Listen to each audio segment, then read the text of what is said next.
Good afternoon, and welcome to the Voice of Wisdom.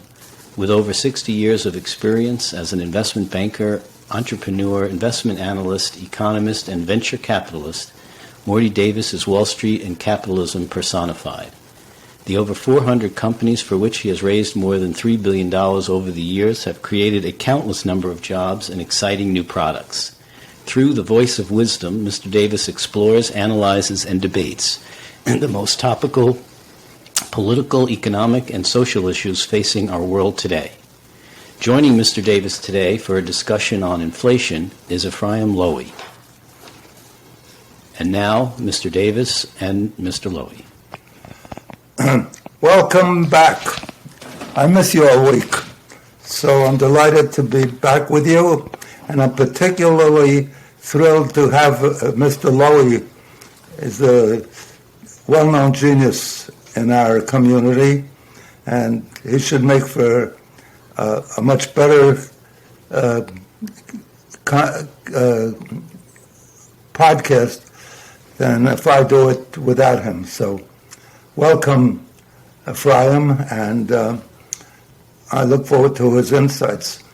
But we're having a discussion tonight on an important issue, the one that's even maybe one of the top issues in the current election that's imminent. It's within about 10 days.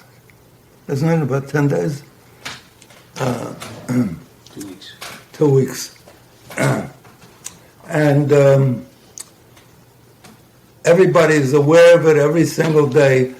Maybe the two most influential factors in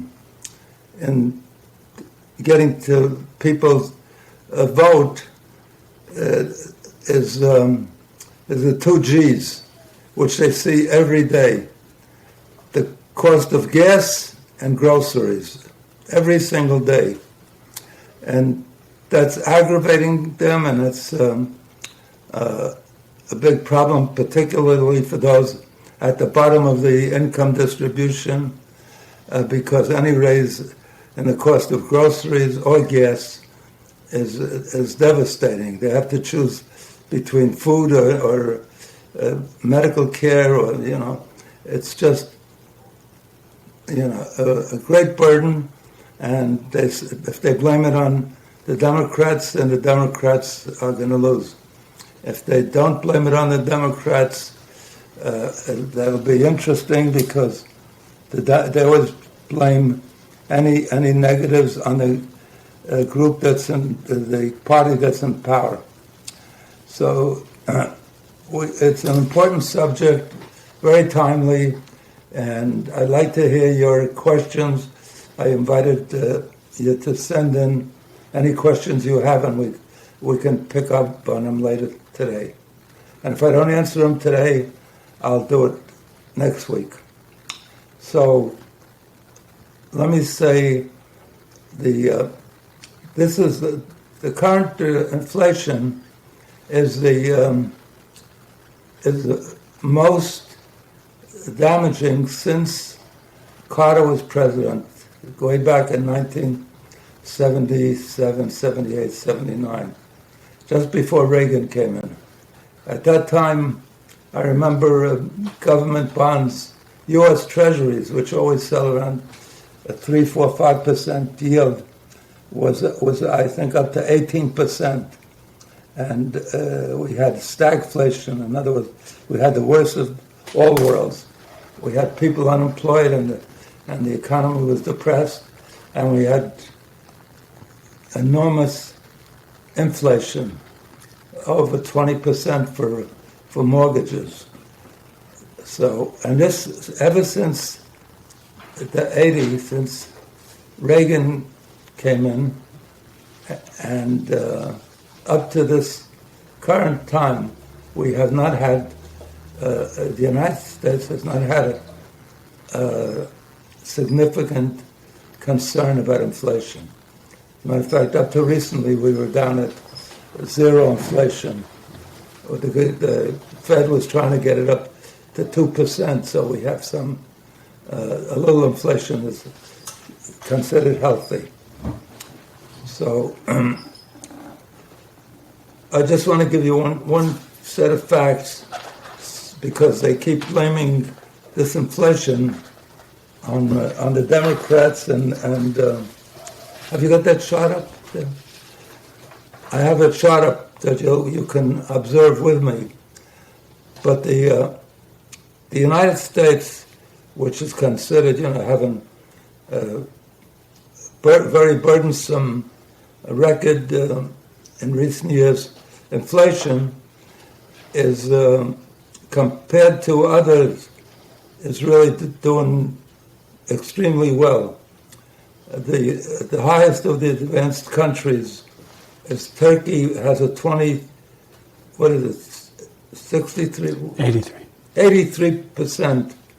83.5% inflation rate. Argentina has a 83%. Netherlands, Holland has 14.5%. Great Britain, United Kingdom, has over 10%, 10.1%. Germany has over 10% as well. Spain has 8.9%. Just so you have a frame of reference, the United States currently has an inflation rate of 8.2%. Italy has 8.9%. Mexico has 8.7%. So on this list, it's clearly not a United States inspired or induced problem. It seems to be a world problem emanating from the manipulation of the price of oil by OPEC, which has been, in the history of the human race, the biggest exploitation, the biggest external tax against the United States ever. Ever since '72, we've been paying way more than we would have to pay absent OPEC. They manipulate the amount of oil out there and the amount of oil they drill for and ship out. They're the biggest exporter in the world. And only recently, when the price was way up and the demand wasn't overwhelming, they decided to cut by 2 million barrels a day the amount that they're going to produce and ship. So they want to keep the price around $100 or at least $80. And it's interesting.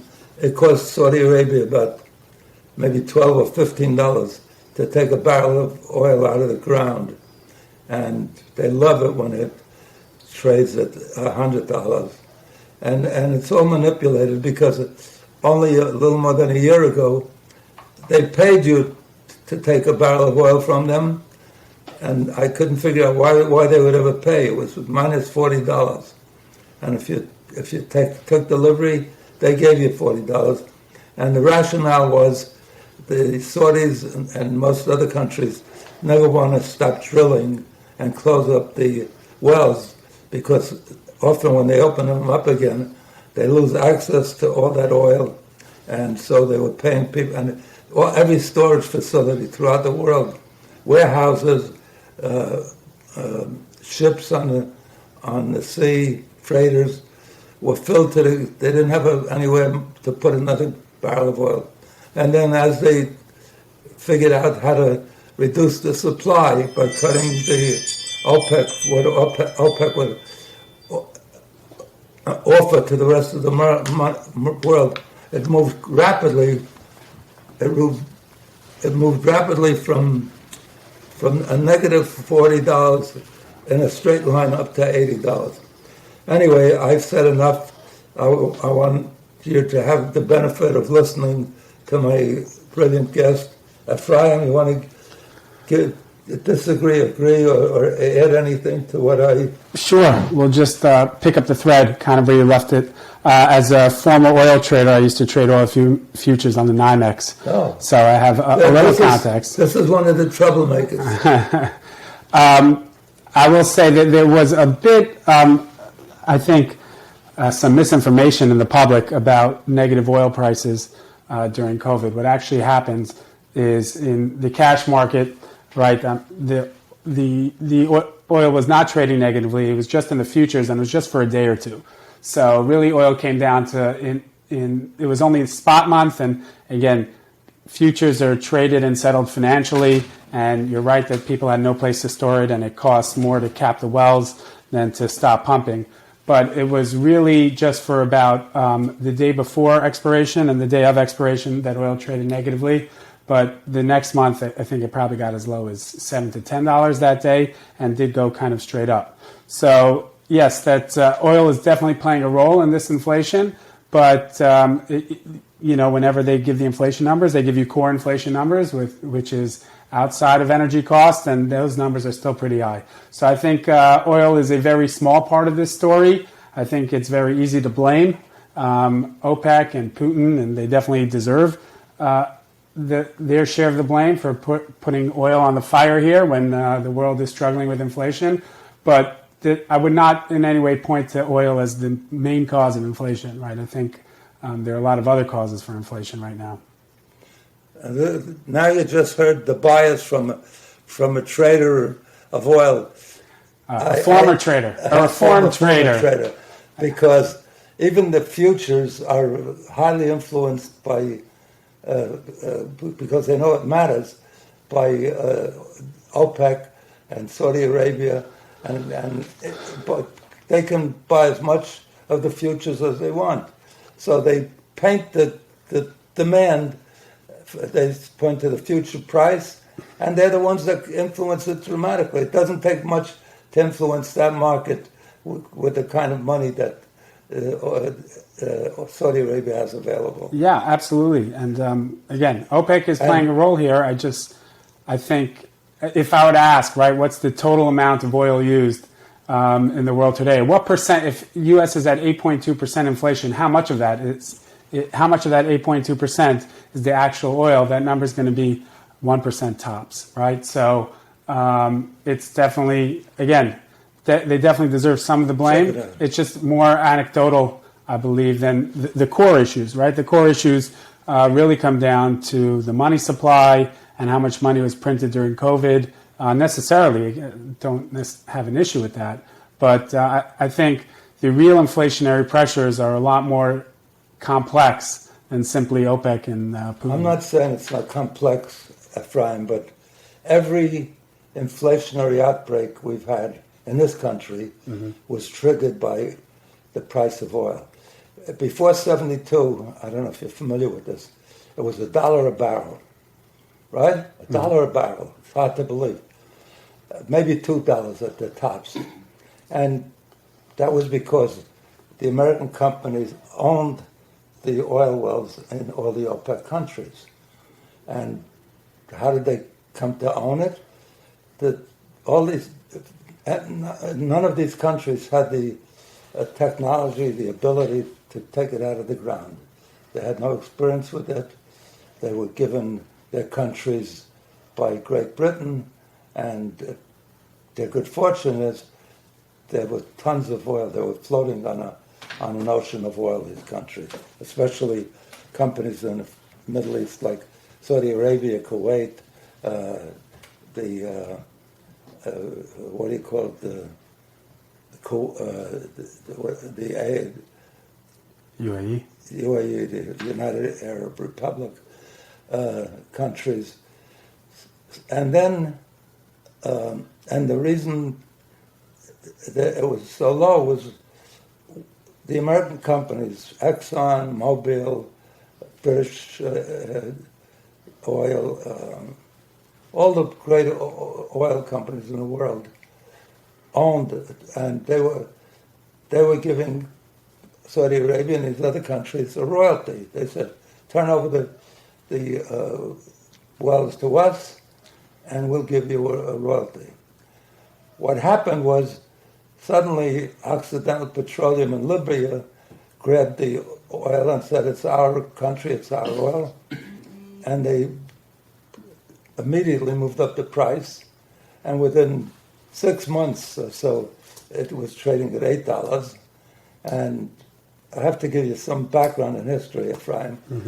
and I don't know if you studied this. I did it but I was in school many years before you, and it was even happening in my time. If a country grabbed a banana farm in Ecuador, we sent down battleships. It was called battleship diplomacy.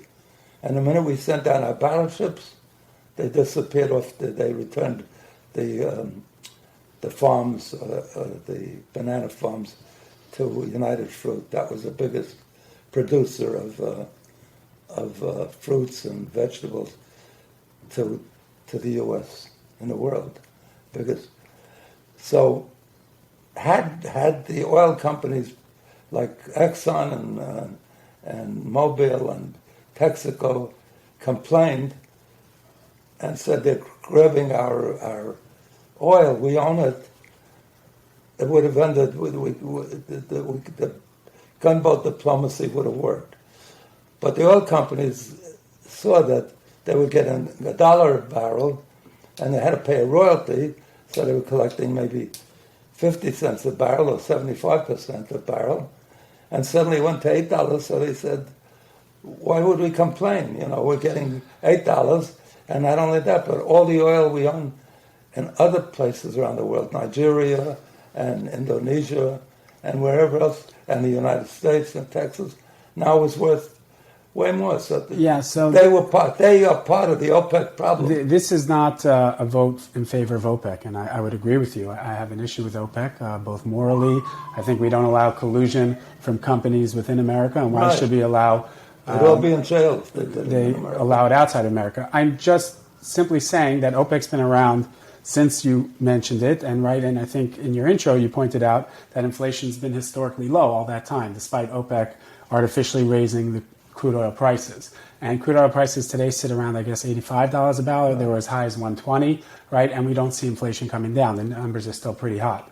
So I think even if we got oil down to the historical average over the last 20 years, which is probably mid-50s, mid-60s, that's not going to solve the problem. Again, I can share what I think the issue is or what I think the potential issue is and how we get out of it. I mean, in my opinion, and I'll say it quickly, the history of inflation, right, it goes back to when we went from a commodity-backed currency to fiat currency.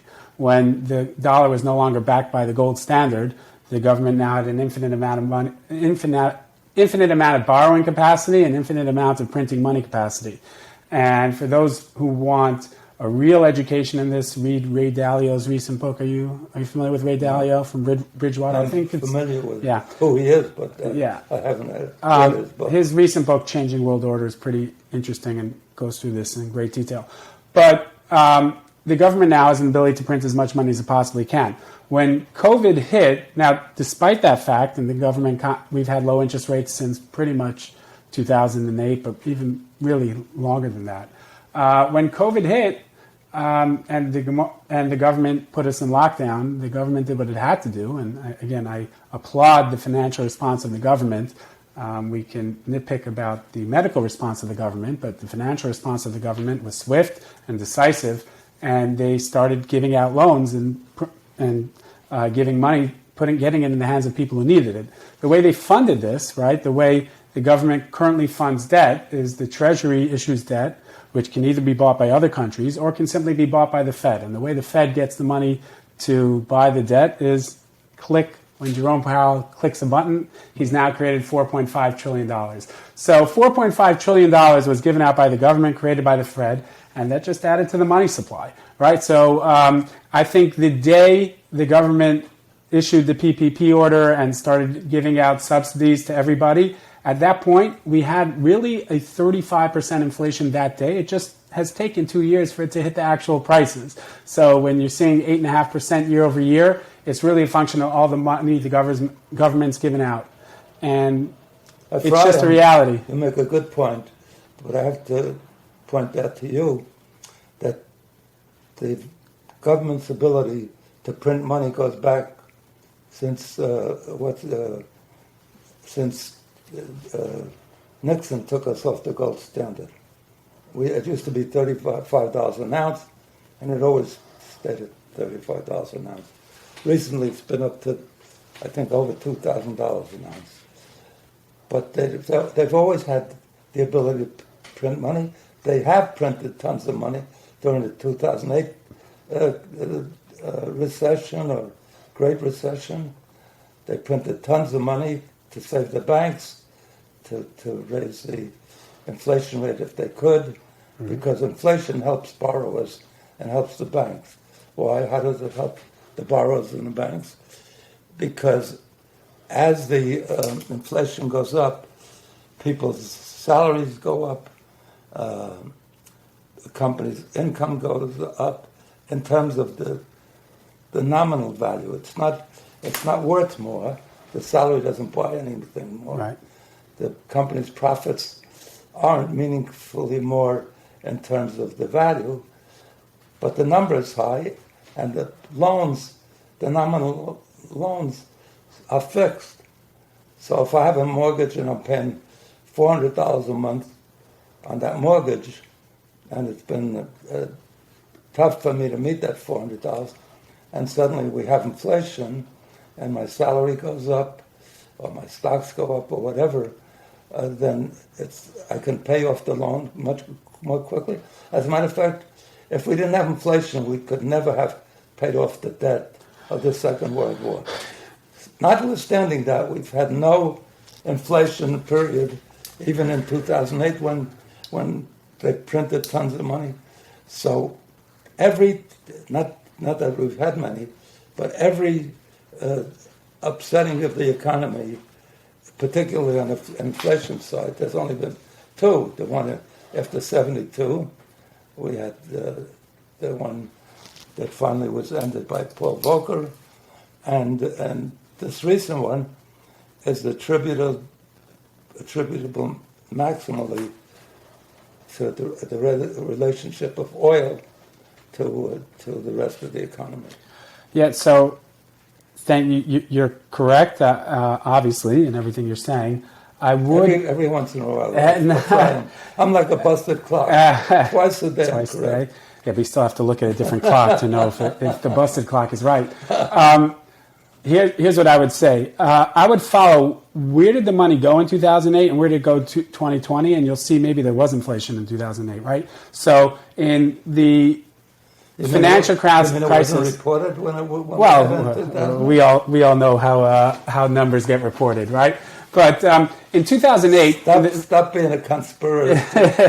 I think it's reported the same all the time. No, that's not what I'm saying. I agree with you. I'm not a conspiracy theorist. I'm just saying in 2008, the money flowed from the government to the financial institutions and not directly into the, right? So your Main Street employer didn't see any money during the bailouts of 2008. What got bailed out were the big banks and the things that were too big to fail and asset prices. Now, would you say there are no asset price inflation since 2008? From 2008 till 2020, the stock market, the housing market, and all assets basically went straight up. And the reason they went straight up... But it hasn't impacted the masses of the people. I would agree with you. But I'm just saying, follow where the money went, and that's where the inflation went. In 2020... we didn't have any inflation. Well, there was asset price. We've only had two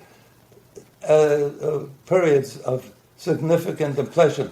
And even now, I pointed out to the listeners on this chart that we have the lowest of most of the advanced countries. Again, so this is probably using something called the CPI, right? The core price index. There are different ways to measure inflation, right? So typical way to measure inflation is take a bucket of potatoes, milk, eggs, and see how that price changes. Now, between 2008 and 2020, there was very low inflation on milk, eggs, and wheat, and so on and so forth. But if you look at asset prices, which is where the money from the government flowed, there was tremendous inflation, right? What's your house worth? What's your house worth today vis-a-vis what it's worth 2008? What's the stock market worth? Where was all the debt instruments, right? What happened to them? Now, in 2020, when the government printed $4.5 trillion, it didn't go into financial institutions. It went into hands of every person, as it should have been. This is not a knock on what the government did. But where the government flowed, that's where you're going to see the inflation.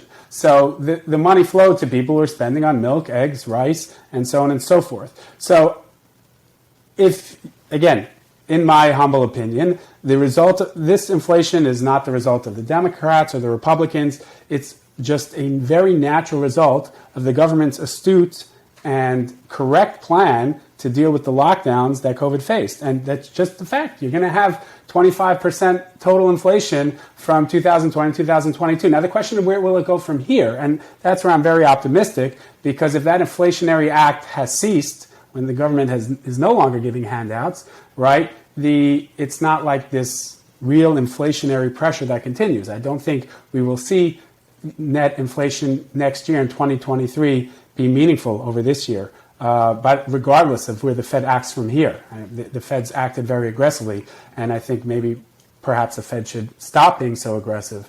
But if the real inflationary pressure, again, inflation is a lagging indicator, right? So it's indicative of what happened in the past, right? It's not a forward-looking indicator. So in my opinion, if the government were to just stay the course and the Fed would just stay the course right now, the inflationary pressure would naturally come off. And sure, love to see oil prices down and get rid of OPEC. I'm all for that. I just don't think that might be 1 to 2% of this 8.2%. It's not the other 6. And again, I think when the government publishes the inflation data, there's that other number that's X energy, right? What do they call it? Core inflation. I believe they call it core inflation, which is X energy. And again, we've come down from 120 to 85, and the inflation hasn't come down. So, I think inflation was just a necessary outcome of a necessary stroke that the government had to take. I agree with you fully. There was a lot of money issued during the pandemic. They didn't spend that money instantly, and then it suddenly exploded, the demand. So that was a major part of the inflation. But still, the interest rates stayed at 0%. There was no pressure, inflation pressure, and until Trump, stupidly in my view, said we should put tariffs on China for what they're shipping here because they're getting all our money, which for 34. I remember, when I was in the market in the early 80s, every time the government announced the amount of negative trade balance and how much money China was taking from us, the market would tank immediately. And then it happened again and again. It kept getting larger and larger, the deficit, the trade deficit.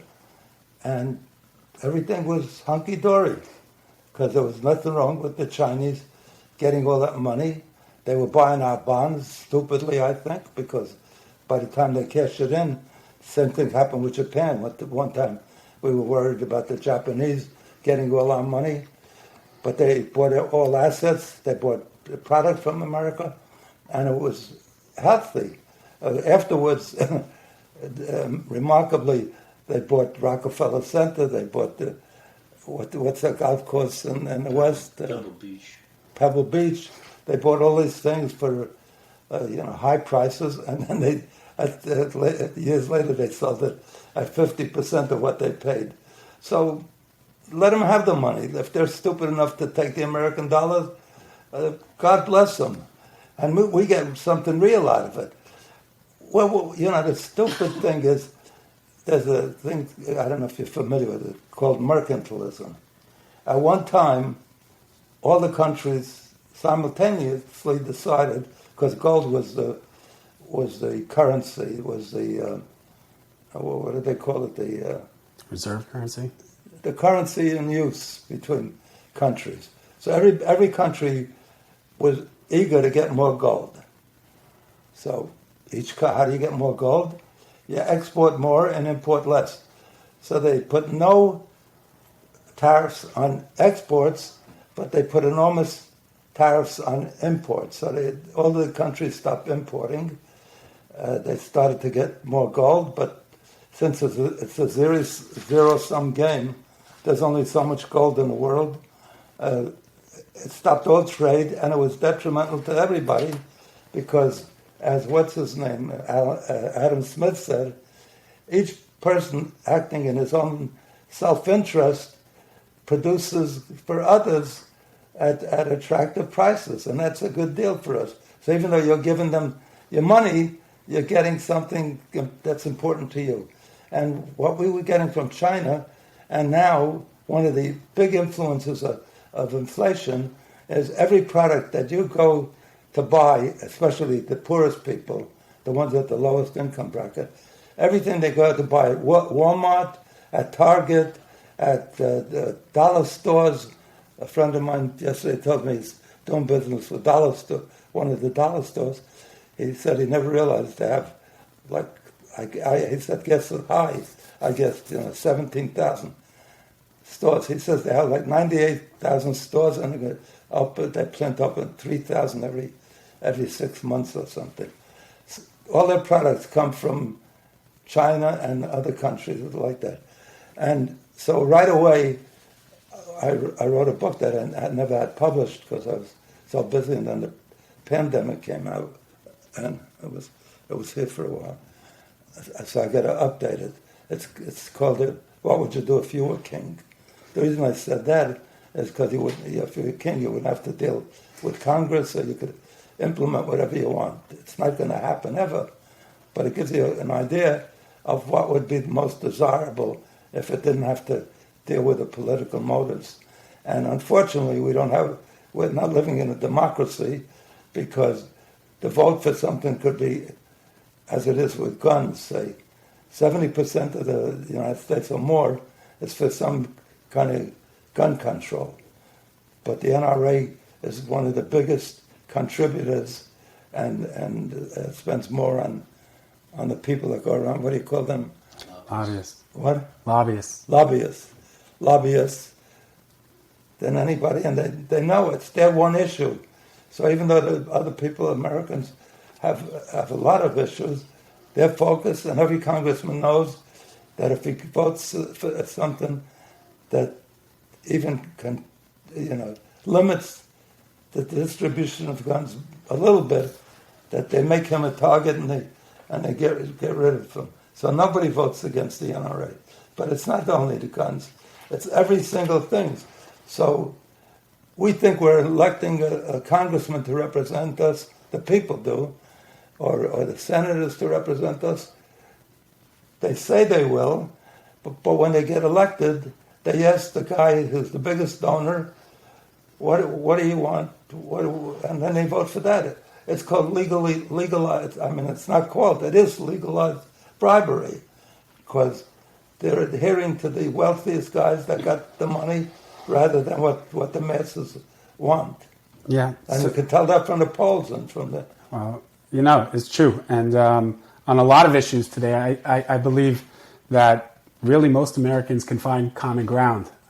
Some of the really hot-button issues, like gun control, abortion, I think 85% of America, you got them in a room, would find common ground and be within reasonable parameters. They could agree. It's just the loud politicians pandering to specific hard elements of their bases. Most Americans think that the guy who gets the most elected votes in an election, presidential election, should get the presidency. Well, if that were the case, would you have said that in 2016 as well? I say it all the time. Okay. But there was not an issue in 2016. Well, so, Hillary won the popular vote in 2016. I'm not saying the popular vote. Oh. I'm saying the one who wins the most electoral, that comes from the popular. But the Republicans haven't won a popular vote in way back to Reagan. Yeah, look, on your democracy questions, there's probably one of the smartest guys out there in the podcast world is a guy by the name of Balaji. I don't know if you've ever heard of him, but he wrote a book called The Network State. And he says, like you pointed out, this is not real democracy. It's 51% democracy, meaning as soon as you get 51% of the votes, you can do whatever you want. But what if your state was not defined by your geographical location, but whoever you connected yourself to online, right? And think in a futuristic world where you're actually voting on every issue, right? You don't need a representative. So he's got a real futuristic mind that I would urge everyone. This guy Balaji, I think his last name is Srivansan. What's his Balagi. what's his role in background. He's a tech entrepreneur. I think he was part of the founding team at Coinbase. He worked for Andreessen Horowitz. So brilliant VC in the tech space. But he just says, why go 51% democracy when we can vote on everything, right? Very interesting way of looking at things. And again... But he starts off with the wrong assumption. Yeah. People get more than 51% and we don't get anything enacted. Well, the point is that, right, you should be able to, if you want, to vote on everything, right? Not just the elected official.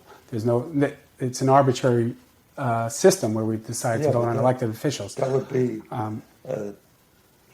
overwhelming in terms of. Well, you don't handling. have to, right? No, handling. I agree. Yeah. It should be a democracy should be, at least I understand democracy to be that. It's the vote of the people.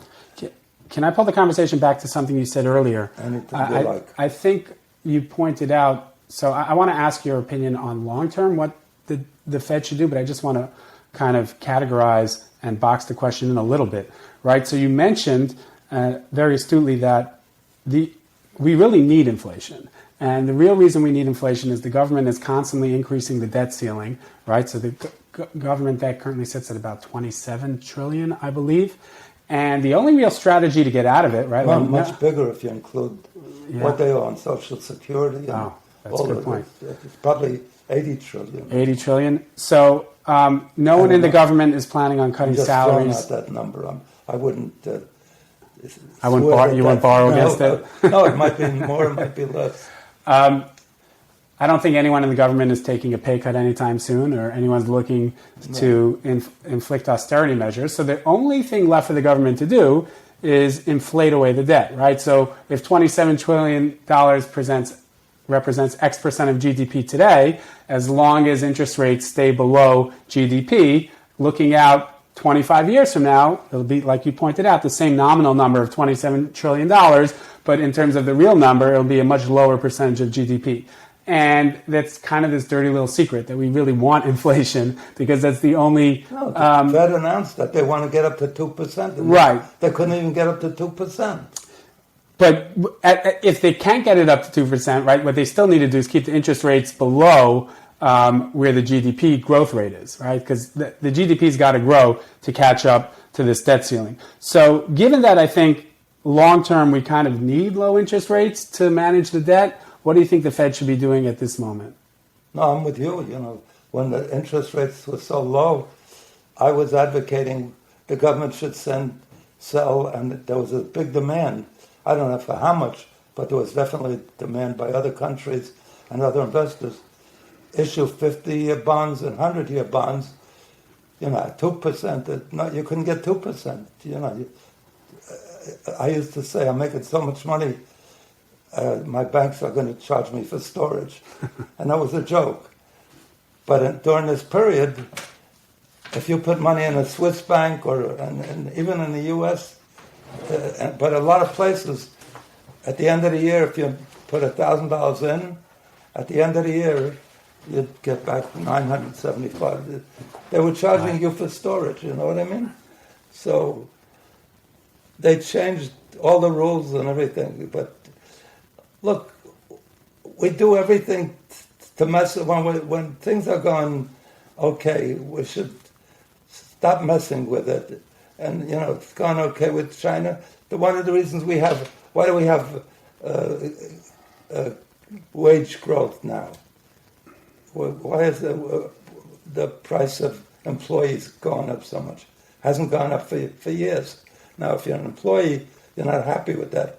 But that contains certainly inflation. Why do you think we didn't have any? You tell me.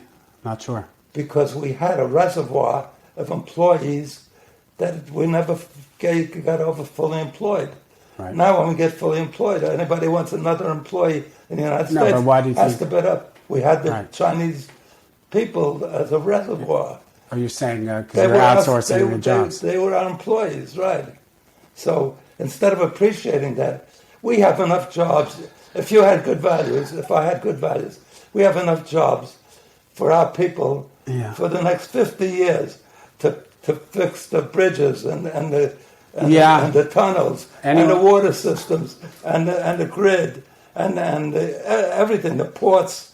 We have so much work to do. Let them make the garbage for us. Yeah, and I'll 2 points to that. Number one, the infrastructure here is embarrassing. Yeah. Anyone who's been to Penn Station, the fact that we haven't invested. Look, the long-term trends show. When was the last time a new bridge or a new tunnel was? But if you had to build the subway system today, it would take. We don't have enough money. To get through the legal barriers, right? No, even just they were doing an extension, the Second Avenue extension. They spent $1 billion and then they stopped it for a while. Now they started again. I don't know what part is finished, but it was well over $1 billion or $2 billion for a small extension. Yeah, I think the data shows that if a government's going to borrow money, the two places it should invest it in is education and infrastructure, because those are the things that... I'm with you, kid. You'll increase productivity, you'll increase GDP. We finally agree on something. You're right. So why don't we do that? What is it? Because governments are inefficient, right? Governments are short-sighted. Let me say this. I don't buy into that, because when we say the private sector is so much better than the government, the private sector is a disaster. Is it? It's a disaster in terms of its objectives, but at least it accomplishes its objectives. My theme is this. What's the Bill of Rights, right? The Bill of Rights said, advised future generations to make this a more perfect union and to provide for its people to have life, liberty, and the pursuit of happiness. What it's evolved to is we're not making it a more perfect union. If anything, it's outrageous that we're so uncivilized. I would outlaw wars. And after all these years, we send our young people, the best people, to go to wars and kill all the innocent young guys. Not that they hate us or we hate them. It's outrageous. I'm gonna make a proposal that if they want to have wars, that it could only be soldiers or draftees that are over 65. Then or politicians' kids can serve. That too. Younger. No, but if they're over 65, they're going to be at the battlefront. A guy's running away. They're going to rather sit down and take a rest. I'll put some bathrooms on the battlefield. They could pee on it. If I could ask you we have about 10 minutes left. But it's barbarous what we do. And not only that, the United States is the most belligerent. No other country is in as many wars or funds as many wars. Every country that gets... That's our most profitable... I don't know if you realize that at the end of Eisenhower, 8 years, I thought he was a weak president. It turns out, looking back, he had 8 years, we had no wars, we had nothing, you know? And not only that, but at the end, every president that finishes tenure makes a speech, what a great job he's done, how he's improved everything. His main point was, and he focused on this, he said, be careful, be cautious with respect to the military-industrial complex. Interesting. And now they keep raising it. You know, we were supposed to, after the Cold War ended, we were supposed to get a big dividend, you know, spending much less on armaments, on war. And it kept going up and up and up. This year was set at $670 billion, and then last minute, I don't know who added another $250 billion. We should be spending that money on the people that are going to kill the president, the vice president, his children, his grandchildren. Yeah. Real defense. You know, when I was young, what the Defense Department was called? What? The War Department. Then they said, oh, that doesn't sound good, you know. You don't say a guy dropped dead. You say a guy passed away. What is it, euphemism or something? So they decided to call it the Defense Department.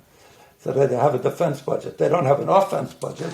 Most of the budget is for offense. Sounds like the New York Giants. Yeah, but who could ever vote against defense? You got to defend yourself. Well, but would you, if you had a bet? Yeah. Are you, your family, members of your family, is the president or his kids or the congressman and his kids, his loved ones, going to be killed by somebody that attacks? First of all, America's never been taxed even on its own grounds. Would you bet they're going to be? No. Would you bet that? Who do you want defense against? Cancer, heart disease, Alzheimer's. Look, you make an amazing point. I will say my son did a book report, or he had to do a report early last year. How old is he? He is 13. Oh my God. So he had to pick. There were some given topics, and he picked the most dangerous job in the world. And other than perhaps suicide bomber, because I'm not sure. Which is the most... so he said U.S. president, because 5 out of how many? Yeah, I think 5 were assassinated. Right. So it's certainly, again, your point that a human life... It's more than 5, no? There's been 44... How many were assassinated No, in there's office? not 44 presidents. When they get elected twice, they count it again. Anyway, there's about 45. Yeah. And maybe 70 were killed in office. And 7, not 70. Again, could not agree with you more that a human life, be it via war, cancer, any way a human life is why taken. Shouldn't that be our defense budget? Because instead of spending money to kill other... Again, We're barbaric. We're barbaric. I can't argue with that. I don't know anything about it. But government... No, we supposedly become more civilized with the passage of time. Well, just my question to you is, if the U.S. reduced its defense budget, could the case be made that there would be less wars? There would be less wars. Well, what would Russia... So Russia spends 33% of its GDP on its military, right? So do you really think a world where the U.S. has a lower defense budget, but still has Putin, still has China, still has Iran, still has Syria? Everybody else would lower theirs too. You know what? I don't know. I believe... It only takes one crazy person to build that budget. I believe that the UN doesn't work at all. But all the countries should agree to contribute troops. If any country starts a war, that goes in and attacks them to end the war. And we shouldn't get involved in the civil wars in different countries. It's not our place to make the whole world better and within countries. It's ridiculous. Even what's his name, the Monroe Doctrine. He said we should only stick to protecting the North and South America. That's enough. What are we doing? What are we doing in Vietnam? What are we doing in North Korea? What are we doing? I don't know. I'll tell you, the best guy. He was a genius. Was Reagan. Why? He said we haven't won anything. The Korean War, since the Second World War, we had the Korean War, the Vietnam War, the war in Iraq, the war in Afghanistan. We haven't won a war. So they said we need a war. We need a win. So everybody is impressed with America and the military will be uplifted. So they went to a war against Grenada. They have no army. We bombed a lunatic asylum there. And like Jackie Mason said one time, brilliantly, he said, ever since Reagan took care of Grenada, he's no longer worried every night when he goes to sleep that Grenada is going to do a surprise attack against the United States. If I could ask you in our last couple minutes, if in that book, if you were king, what are some of your insights? I'd resign. Well, who would you choose as queen? If you think more presidents got killed, more kings get killed than anybody, even by their own children, by their own sons. Yeah. If you were to pick 3 things you could do as king, what would they be? I guess one is outlying war. Yeah, I mean, if I could do that, outline war, have all this defense applied to research and development of cures for human beings. If we spent that kind of money for 700 billion, almost $1 trillion, I think it, on the war. It's the biggest part of our required budget. I started to tell you one thing about the private sector that I didn't finish. So we changed from life, liberty, and pursuit of happiness to life, liberty, and the pursuit of ever greater GDP growth and profits. I just was pointing out to him this brilliant move that they just made to limit the price of insulin. In the United States, they cut it back to $35 a treatment, 35. There's no other country in the world. The United States is the highest price because they were charging much more. So now it's a big deal. They cut it down. In Turkey, it's $2.50. In most of the other countries, it's $6. The highest $10. So that shows the private sector has to be regulated, and they want to just let a free markets. I'm in favor of free markets, but it's like you can't have total freedom. Look, I'm driving home 2 a.m. at night, and I see there's no cars, nothing, and the light turns red. I said, there's nobody for miles around. Why should I stop? I'm like an idiot. I should just ride through. I don't do it because I know one time, even though I don't see it, another guy is going to come in and kill me. So we obey the rules. So nobody likes regulations. I find it very frustrating when I'm in a hurry to get somewhere in the middle of the night. Okay, during the daytime, I understand. But middle of the night, why should I have to? So we have to put regulations, and Republicans have. I was always a Republican, and I supported Reagan.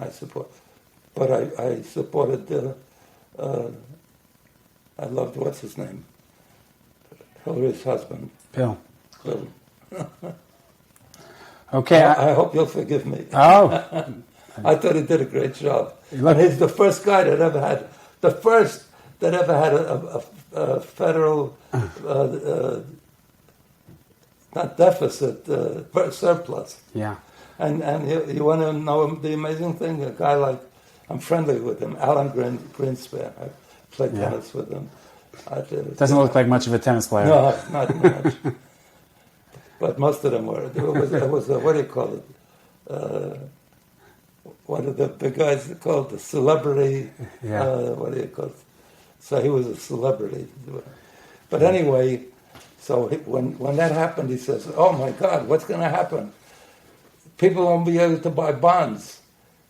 The kind of companies, retirement plans won't be able to buy secure treasury bonds because if we have a surplus, it'll be so dangerous." I couldn't believe that a guy who's so bright would believe that a country would ever be concerned that they wouldn't spend enough money. But it's been a pleasure.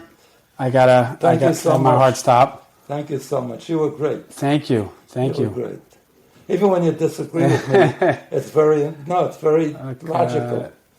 Yeah. Oh, by the way, open dialogue between two people who disagree is the real path to wisdom, and what's really wrong with our country right now, right? Yeah. Is just zero dialogue, and I don't look at the political spectrum. I'll leave you with this.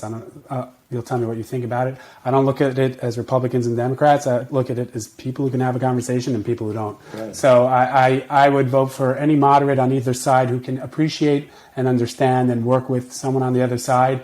And again, just even the idea that I'm a Republican or I'm a Democrat is outsourcing your thinking, and never outsource your thinking. Go through every issue individually.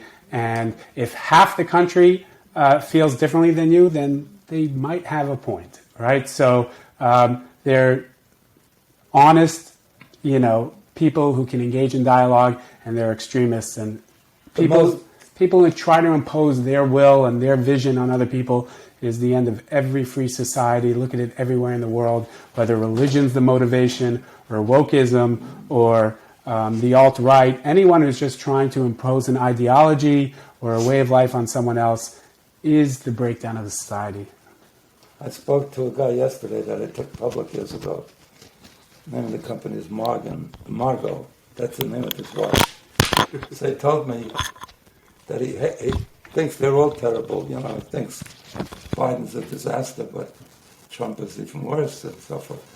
But he says his wife and he had a big argument the night before. He said she wants to vote. She doesn't want to vote for DeSantis. He lives in Florida. And he wants to vote for DeSantis. And she doesn't want to vote for Trump. And he's not sure yet. We're between the two. So she said, if you vote for this, she told him, if you vote for DeSantis, I'm not cooking for you anymore. So it breaks up families. Right? And how ridiculous is that, right? Yeah, how ridiculous is that? The best response I heard is they asked an older woman, who are you voting for? She says, I'm not voting. She says, you're not voting? How come? Says, what was your response again? Just encourages them. What? Yeah, it only encourages them. Thank you very much. It only encourages them. Thank you. Good to see you. You are great. You're really brilliant. Thank you. Send me your resume so next time I'll have to make one up. Make up whatever you want. I'll put it up. I got to play tennis with you to be